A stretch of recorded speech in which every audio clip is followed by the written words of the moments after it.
तर नमस्कार मित्रांनो, मी तुमच्या सगळ्यांचा लाडका मेडिकलवाला अमर शंभू शेट्टे या चॅनलवर तुमचं स्वागत आहे.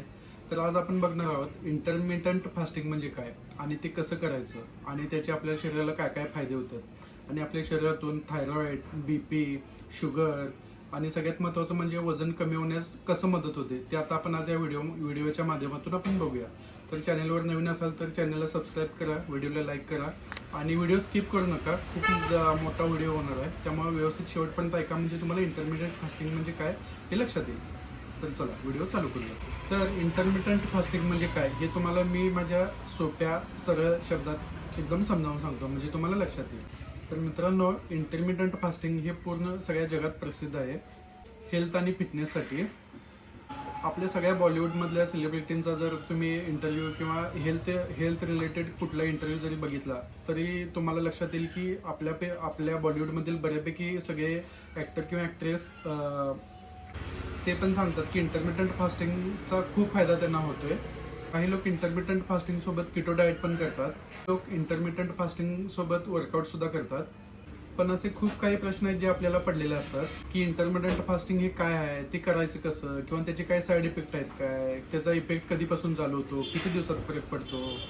तर यावर मी खूप जास्त रिसर्च केलो, काही आर्टिकल पण वाचलो आणि सगळ्यात महत्त्वाचं म्हणजे ते मी स्वतः पण फॉलो केलो. म्हणून तर हे सगळं तुमच्यासमोर मी आज घेऊन आले.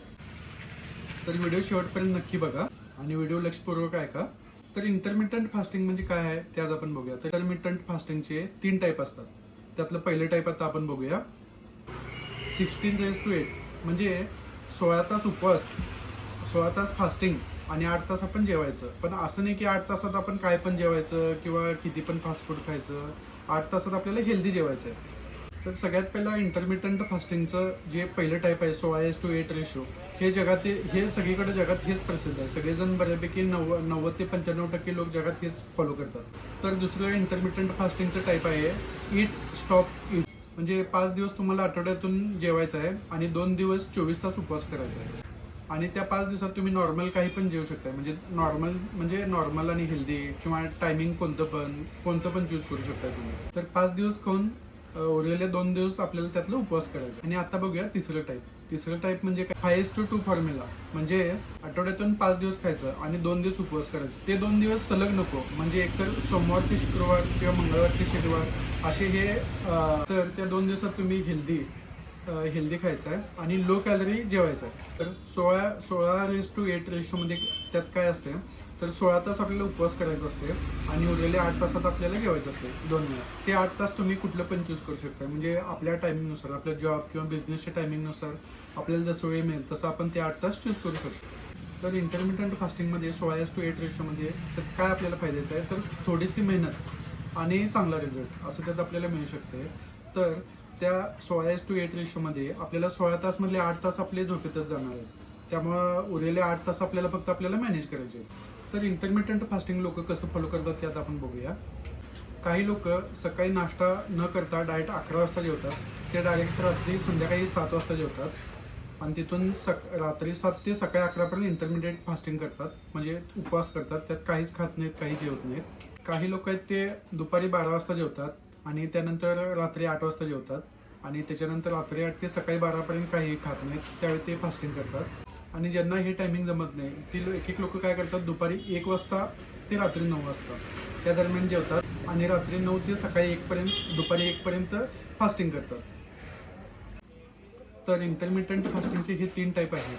तर सगळ्यात आपण जे पहिला डिस्कस केलं 16:8 रेशो, हे सगळ्या जगात प्रसिद्ध आहे आणि हे सगळेजण हेच फॉलो करतात. तर ते आपण आता डिटेलमध्ये समजून घेऊया.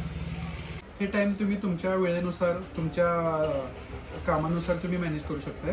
मी 16:8 हे रेशो फॉलो करा, हे खूप फायद्याचं ठरेल. इंटरमिटंट फास्टिंग केल्यानंतर आपल्या शरीरात काय काय बदल होतात आणि त्यामागचं सायन्स काय ते आता आपण बघू. इंटरमिटंट फास्टिंगमुळे आपण जे 8 तास काही खातो, म्हणजे सकाळी 11 ते संध्याकाळी 6च्या दरम्यान, त्याच्यानंतर आपण जे काही खात नाही त्यावेळी कसं होते, त्यामुळे एकतर ते उरलेले 16 तासात कॅलरी कमी जातात आणि त्याचा फायदा आपल्या शरीराला खूप होतो.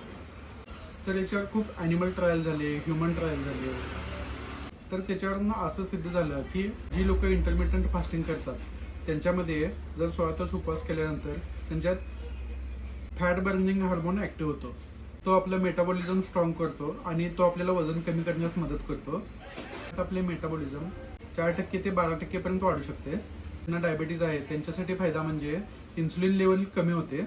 इन्सुलिन लेवल कमी झाल्यामुळे शुगर लेवल नॉर्मल होऊन लो मध्ये येते.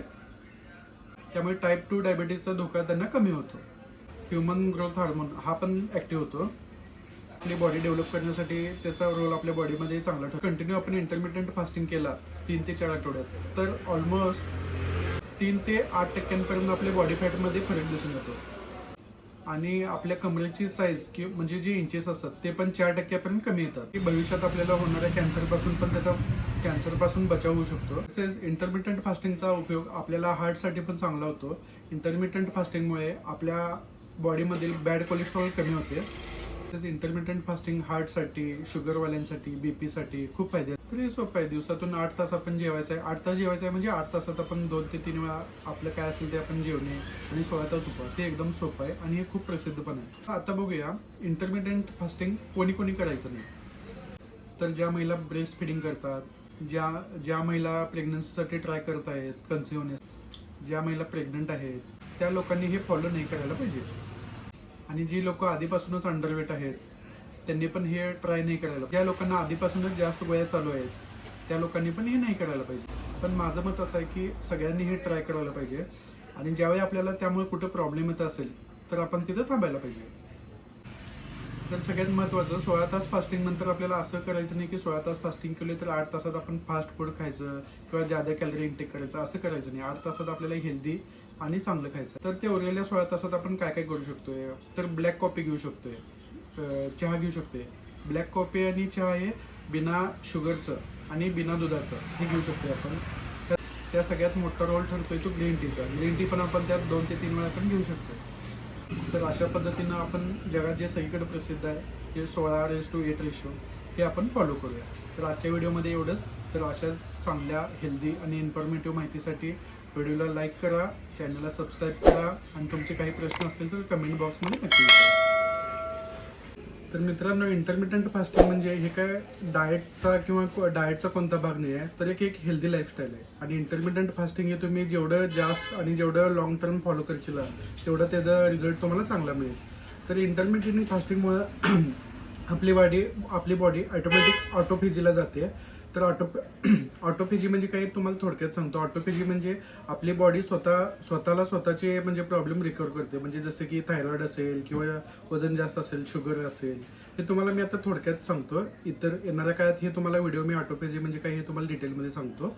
फक्त ऑटोफेजी म्हणजे त्याचा मेन ऑटोफेजी म्हणजे काय तर आपली बॉडी हिलिंग फॉर्ममध्ये जाते आणि त्या फॉर्ममध्ये गेल्यानंतर आपल्याला जे काही आजार आहेत आतून ते ऑटोमॅटिक आपली बॉडी कव्हर करत असते.